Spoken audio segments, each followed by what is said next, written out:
Description of industrial town. Here again, another text type in front of you, and by you can see on my right hand side, it is written for you that simplification, that it is description of an industrial town.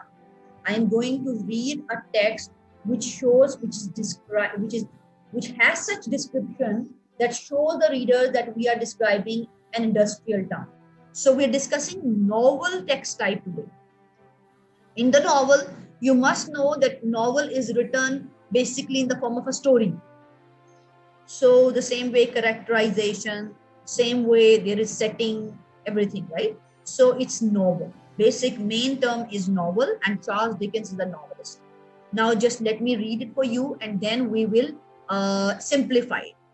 It was a town of red brick, or of brick that would have been red if the smoke and ashes had allowed it. Okay, so ashes and smoke coming out of the chimneys which are there in the factories. But as matters stood, I'm with the second line. But as matters stood, it means matters means solid thing.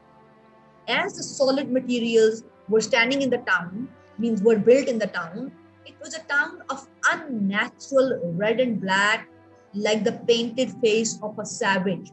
What is a savage? Means wild, wilderness. Okay, savage means a person. For example, you can imagine a soldier who is in the war fighting the people, but he tries to camouflage himself and he put the paint on his face. So it means that it gives a savage look. Okay, savage means rough, not a civilized one, a wild person, like the painted face of a savage. Now tell me what Charles Dickens is doing here. Which linguistic feature he is using? Two things are compared here. One is town, which is a basic term here. Town is compared with the face of a savage. Okay, it was an industrial town. When we know that we are talking about the factory site, it means in the factories there are machines working, right? We have the big machineries there. So, and the tall chimneys. When we say tall chimneys, it does not mean the home chimney, which is quite small because there is less smoke here. But we're talking about the tall chimneys. Tall chimneys means must be coming out from the factories, out of which interminable serpents of smoke trailed themselves forever and ever. Interminable serpents of smoke means unending. Means the smoke was coming out. The explicit meaning is smoke, the snakes of smokes coming out. But implicit meaning is that unending smoke coming out. It means that the humans are not going to finish their work there. They keep on doing the work. They are becoming mechanical. That if the smoke is coming out means unending way, continuously, it means people are not stopping at any moment. It means the machinery is working there. It means people are also working as a machine. It means they are not sleeping anymore. They are not having any off time. It shows this thing. That factories, if the smoke is coming continuously, it means machinery is not stopped. And who is running the machinery? Definitely humans. It means that humans are not stopping them.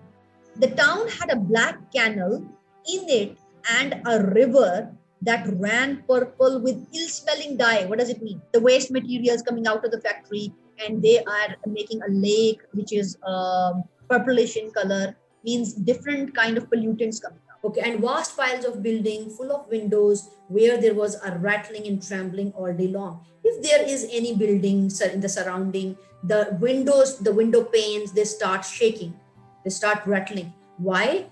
Where the piston of the steam engine worked monotonously up and down, because the piston, because the handle, you can say the bar of the engine, it keeps on working all the time. Monotonously means in a similar fashion, monotonous. So it is a monotonous routine. Like the head of this piston is similar to a head of an elephant in a state of melancholy, madness. Melancholy means sad. This elephant is getting mad and crazy. So that elephant, the head of that elephant, because when the crazy elephant, when the elephant is mad, it moves his head because doesn't know what to do. So this similar situation is compared to the piston of steam engine, as the piston is moving in such a way. Beautiful simile, I think Charles Dickens is using to make you understand. Okay, it contained, now this the next sentence which we didn't do I think yesterday, it contained several large streets, all very like one another, many small streets, still more like one another, inhabited by people equally like one another. Okay, now make me understand why Charles Dickens is using one another, one another, one another 3 times. Power of three, it's a technique. List of three, you can say list of three, power of three, means writer uses this list of three. Why? To make an impact. Yes, to make an effect. What effect?